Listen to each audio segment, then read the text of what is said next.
Thanks for stopping by. Hello, Gearslutz Lounge. I'm Chris Pelonis, and you're in my booth at AES. And we've got a few kind of exciting things to talk about with the Model 42 range.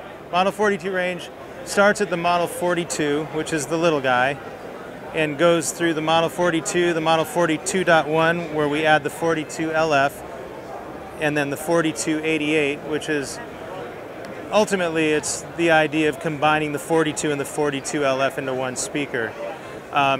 So the 42s are just about gone, and there's going to be a new revision, the 42 Mark II. The 42 LF and the 4288s have been gone, and the new ones are in production currently right now and should be available within the next three to 4 weeks. Improvements that we made: we redesigned the analog front end of the amplifier to get 3.9 dB more gain on the input stage, and actually improved the headrooms a little bit in doing so, which, you know, the whole 42 range was always big on headroom, 20 dB headroom, something like that. We got a little bit better, and we got a little more gain out of the front end, so some of the D to A converters that maybe don't quite have the output gain, like some of the higher end, more professional converters, will benefit a little bit from a little more juice in the front end. So we did that. We've also redesigned the low frequency driver, and we got about at least 6 dB better power handling. So it's an improvement. It's a stiffer, tighter basket, a little bit lower distortion. The power handling and the headroom there, again, it's all about headroom. I also went into the 4288 and I redesigned the passive crossover with very, very high quality passive components. So for the 4288, new passive crossover, new low frequency driver, and amplifier upgrade and modification.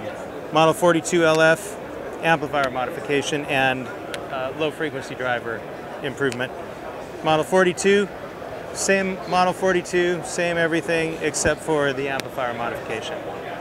Having a lot of people really enjoying them. I hope you guys are out there. I've been reading some of your posts and comments, and I really appreciate that a lot of you guys are getting what I did. I spent a good 5 years developing the whole Model 42 concept, and I really went after getting it as right as I possibly could, given the constraints of size and price and availability.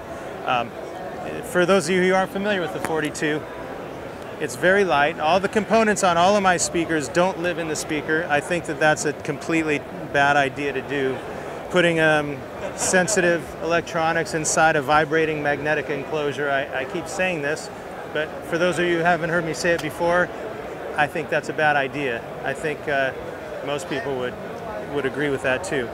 So the convenience factor of the 42s, when I first started designing the speaker, it was kind of interesting because people said, oh, well, what about the convenience of having the power on the speaker and having the amplifier on the speaker? And I said, well, then you have two sets. You have a power cord and you have an audio cord, and you have to have power at each speaker. So aside from the sort of bastardization of the purity of sonic integrity, you also do have a lack of convenience. So in this case, easy to move around, it's light. It would also have to be much larger and much heavier. And the stuff that should be in a rack someplace else, where I have the size and the heat dissipation that I really want for the kind of caliber that I put into the thing, can live where it belongs, in an equipment rack. So that's sort of the foundation of this range, which is distributed worldwide by Wave Distribution. I could talk till the show's over on this thing because I'm very, very excited about it. I'm passionate about it. It's like it's a brainchild for me, and I'm happy that you guys are interested, and I hope you're getting better mixes as a result, because I know that I am, and all of my friends are too. So, cheerios. Bye.